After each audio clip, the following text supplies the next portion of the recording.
So I haven't done a video in a little while. Been really busy.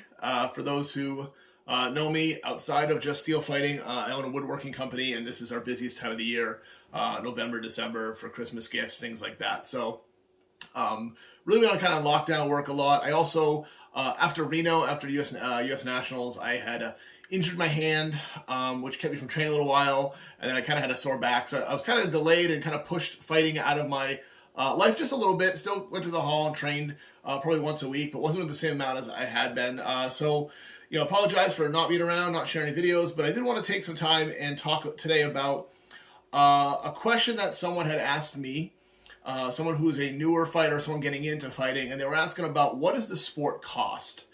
So I went the usual route. I talked about, here's what armor costs and here's what the sport costs overall. And it got me thinking about kind of how do you value cost and how do you look at cost overall in the sport, and how it can be very different than a lot of other sports. And what I mean by that is there's many different avenues of cost depending on where you're located in the country and what it is you want to do. So I really want to talk about that today and kind of go through some of the costs that I've spent on it versus what you need to do. Maybe I've done more, maybe I've done less.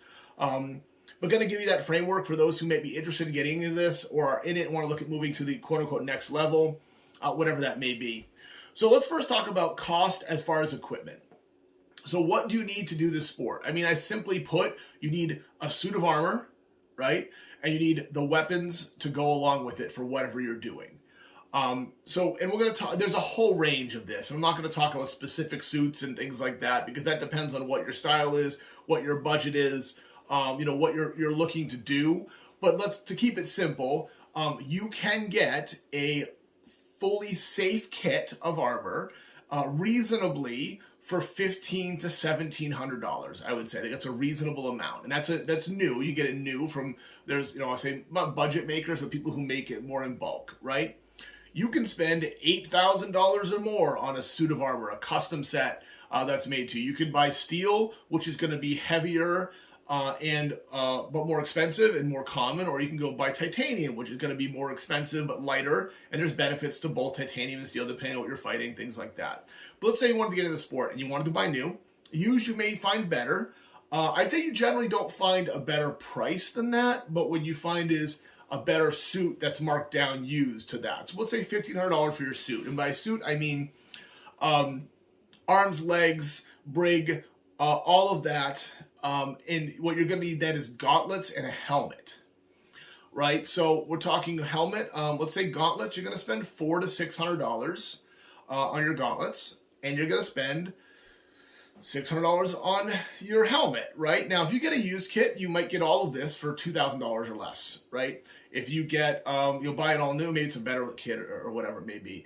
If you get a new kit, you're going to look at somewhere between, $2,500. Let's just say $2,500 gets you suited up. Now, people will say, hey, that's expensive. That's a lot of money to spend on a sport. Is it? It really depends on what your sport is and where you come from. So, prior to this, I played tournament paintball for a while. I didn't spend this, but people would buy a new paintball marker, paintball gun every year, and those guns run $1,400, right, for the newest model. So they trade their old one and they buy a new one. So as they keep it, so I spend $1,400 a year just on the gun. A tank would cost you $100 to $200. Your hopper costs $100, right? So again, that's an expensive sport, right? I've had friends do motocross. Right, you're spending thousands, just to get the gear to do it, just to get the dirt bike. So I think a lot of it depends on kind of where you're coming from, what you're doing. Now, yeah, if you wanted to just go play pick up basketball, you need sneakers and a basketball. So obviously there's some sports that are different, but it's not an outrageous cost, I think, for the equipment, especially since it tends to not lose value very much, and you can sell it, upgrade it as you go along. So if you want better equipment, right? So that's your initial cost. You're getting into that. All right, so you need that. Then you need weapons, right? And weapons are going to depend on what you want to do. And this is where the sport can either get expensive or stay simple, depending on how you approach it. So if you want to be, we have a guy, Will, or a fighter, Will, I should say, who trains with us. And Will is primarily a longsword duelist. That's what he wants to do. So his kit is a duels kit. It's lighter. he doesn't do melees, and he has longswords. So those are the weapons he's buying. We have fighters who just do melee, and they're maybe buying just a shield and a heavy falchion or a hand axe or maybe a two-handed axe, right? Then there's people who do everything. So I do all different styles of matches. So I have my longsword for duels, and I have a heavy falchion, I have a light falchion, and I actually have a great sword. And like, so over the time I've been doing this, I've been slowly acquiring more equipment, right? And all of that's going to cost you money. So there's always that ongoing cost to get more, right? And this is a sport like many sports where you can get more. Keep it within your budget and keep it reasonable. But what do you really need? You need your suit of armor and you need your weapons, right? So you get that and you can go play. The real cost for me in this sport comes down to more to location and what you want to do after you have that initial investment. So you've got your gear minus things breaking, and yes, everything does break and you will need to replace things over time, but they're durable, it lasts a while.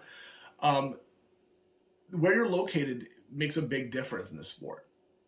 So if you're located in one of the epicenters in the US of steel fighting, so like New England, but New Hampshire where I'm at, right? We have the Knights Hall, like an hour from me.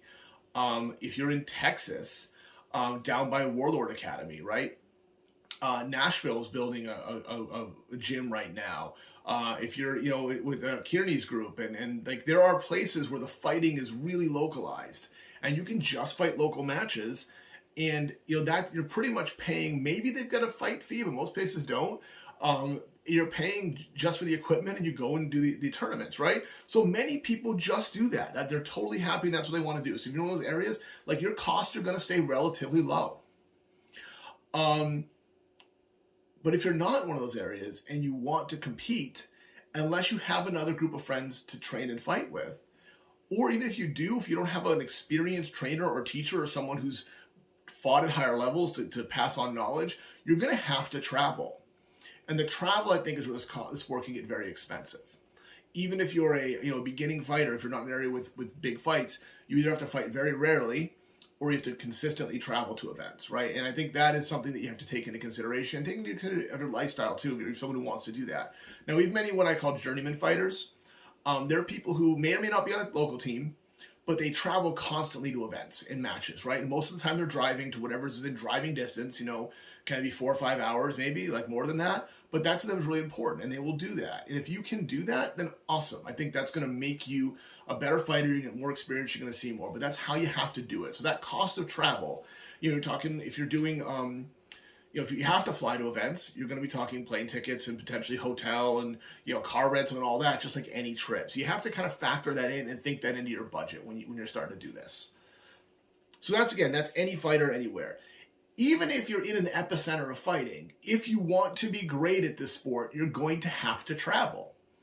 Why is that? Because it's not as prolific as something like soccer, where there's a lot of great soccer players all over the country. A lot of hundreds and hundreds of people who've played college soccer who are now playing in pickup leagues, and like you can just play and learn and become good, right? You can't go to college for the sport, right? You can't go get a scholarship and go to a great school and just they're going to pay for it. You're going to have to travel to fight the best people. And even at the Knights Hall, where we have some of the best fighters in the country, like we're traveling to events and they're traveling to us. We've gone down to Texas and Texas comes to us, and we do all of that so that we can compete against each other and continue to get better and share knowledge and become better fighters. Like that's just the cost of doing this if you want to be great. If you want to fight at the high level tournaments, they don't happen, every weekend. They happen around the country occasionally. Reno was one of them, and Carnage in South Carolina is one of them. So and there's a lot of them that are, you're going to go to fight the best people. So we've talked about cost of equipment. We've talked about cost of travel. So you've got to factor those in. The other thing that's challenging with cost is cost of training events. And what I mean by that is, I'm really excited about this. I'm starting to see more and more high-level training events pop up around the country. Like Warlord Academy runs it. Craig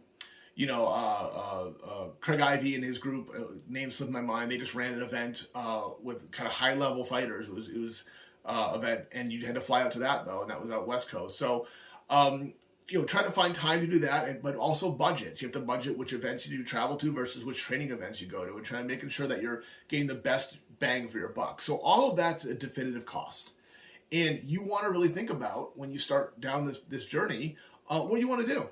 right? If you want to be just like a local fighter, you fight local events, and you have a community around you that does that.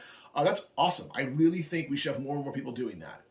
If you get to the point that you've done that, you want to go to bigger events, you've got to factor in the budget for that. So that's the travel piece. I think the big thing people don't take into consideration when they start this is the incidentals. And what do I mean that? And for me, that's training equipment, right? I'm a big believer that soft kit training is really important if you want to get good at the sport. Why? Because if you beat yourself up in your armor all the time, one, you'll break it more often. Two, you're more likely to have injury. And honestly, you just can't train as much.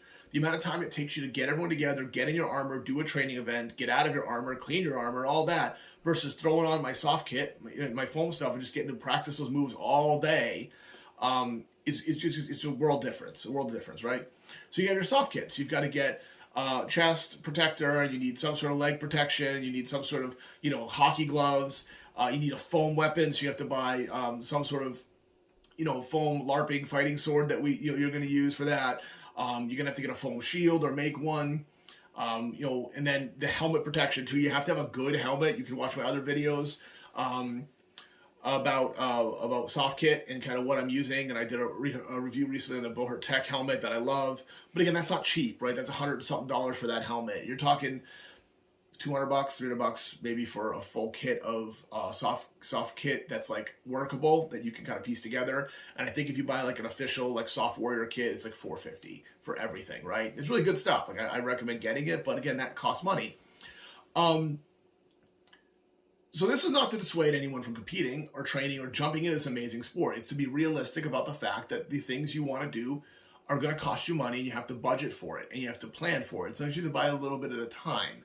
That's why I often tell people, don't buy armor right away. Start training. Find a local place. Join a community, right? Because you can save up and buy your equipment over time, so it's not a huge expense all at once, right? And then the final thing I'll talk about is if there's a community near you that has an actual dedicated fighting gym, you're going to pay a membership to that, right? And that's completely great. I pay a membership to the Knights Hall. I get to go to classes that are up to 6 days a week, I guess. Really, I think of it 5. But, just like any martial arts school, just like any gym, I'm paying a membership for the expertise, for the training, for the facility, and for the community. So you're going to pay that membership, right? And I don't want to talk to all of the different gyms, but I think you can reasonably say you're going to spend over $100 a month, right? Just like you would for any kind of martial arts gym. So you're going to pay a monthly membership fee, maybe a yearly fee, whatever it is. Some places, Knights Hall does like per class, but it quickly makes more sense just to buy the membership. So you're going to have that membership, right? So you're going to have your gym membership, you're going to have your equipment, you're going to have your soft equipment, your sparring gear, you're going to have any other incidental gear. Like I said, we wear gis, so I had to buy a gi for grappling. We find gis to help you train better. I have wrestling shoes, I had to buy wrestling shoes. I have bought different pads, but you're gonna spend money on this. I don't want to dissuade anyone from doing it, but I also don't want to be dishonest and be like, oh yeah, just get your armor and you're good. No, if you want to be great at anything, it takes time, commitment, and cost. And that's okay. That's part of being part of a sport that's this amazing, is putting that treasure, to putting your earned money into something you care about. But be realistic, save up for it, and recognize that there are a lot of expenses, so where you can save money, save it. And what do I mean by that? I mean, don't buy the most expensive, fanciest piece of kit you can find, right? Get, buy a used set of armor and make sure your local captain or teammates check it out, make sure it's safe, all that. But buy used, right? Buy an affordable helmet that's safe, but isn't the fanciest helmet, right? Get in gear and get training, because you're going to eventually upgrade. Right? And I've put videos out about that too, that I recently upgraded to titanium arms over steel, right? So, but that's one piece I'm upgrading, and now I'm going to sell those steel arms. I'm going to list them soon for sale. So if you're interested, let me know. But got a set of red snake arms that I'm going to sell. They're great, but they're steel, and I've gone to lighter titanium, and I'm upgrading, right? So you're going to upgrade pieces as you go, and you're going to sell off pieces, and that's totally fine. But make sure you're not there spending ridiculous money right away on kind of niche equipment, right? Don't buy the fanciest sword you can find. Eventually it's going to break. Everything breaks, right? Buy something that works and functions and lets you get out there. And as you get more experienced and you know what you're doing and you had experience with different weapons, you might decide you want a really nice piece of equipment because it fits and complements your fighting style, or you found a gap and so that's going to help. That's totally great. But if you dump all your money onto something shiny first, you're going to have no money for the stuff you actually need, which is the training and the travel. People, you've probably heard me talk before, but one of the things that I do is I do shooting sports. I do, defensive carbine and rifle shooting and training like that, right? I'm a big believer there in buying good equipment, not high-end equipment, because I can buy more and shoot more and train more by having decent gear that's quality versus the fanciest thing, right? So I'd say the same thing for this sport. Now, this is all with the explanation of, if you're trying to budget. If you, for whatever reason, have unlimited funds, awesome. You got a really high paying job and you've worked hard for it. Congratulations. Go buy whatever you want, right? Get the coolest thing out there, and I'm going to be envious of it. I'll think it's awesome. And I'll say, hey, that's a great helmet, right? Or that's great gear. But I'm talking for the average person who says, hey, I'm just trying to get into this and I want to spend my money and I don't know how to do it. You want to think of it in the sense that there's more to it than just the armor, and you have to budget that in and think about it. And that's really what this video is about. Yeah, I didn't talk about, you've seen videos put up on training swords. You're going to buy a wooden training sword at some point, right? You're going to probably build a Pell in your yard. And again, I use tires, which you can get for free, but it's the wood to build the Pell. There's always little costs that do add up. So I want to make sure that you're looking at this from a holistic perspective. Now, the thing I will say is you add all that up, even if you travel pretty consistently for this, even if you pay for a school, even if you buy good quality gear and you buy multiple weapons and styles, it's still going to cost you less than a motorcycle, right? It's still going to cost you less than a bunch of other hobbies. I used to tournament bass fish before, and I didn't own a nice boat, but I was on people's boats that were $30,000, $40,000, right? So there's a lot of things out there that cost a lot more than this that to me don't give the same level of just overall fitness, pleasure, experience, community. So this is not in the end highly expensive, but it isn't cheap. So you want to think about that when you're planning. I talked about shooting sports before, like go look at buying a rifle for shooting. Like you can go and you can buy a $700 one, or you can buy a $3,500 one, right? Like, where's the right budget for you? Well, it depends on what you have for money. It depends what your needs are. That's a whole different subject. But it can be as expensive as you want it to be, or it could be reasonably affordable, as long as you take the time, budget, do your research. And if you have questions about gear or have questions about what I use, send me a message, leave a comment, and also like, subscribe, all that wonderful stuff, because I want to help you all get started and help you all be better fighters. Again, my name's Chuck, Woodchuck Knight. Let me know what you think of this video. Let me know your comments. Leave them below. If you have other things you'd like to see, I'm happy to talk about those too, so leave me a message.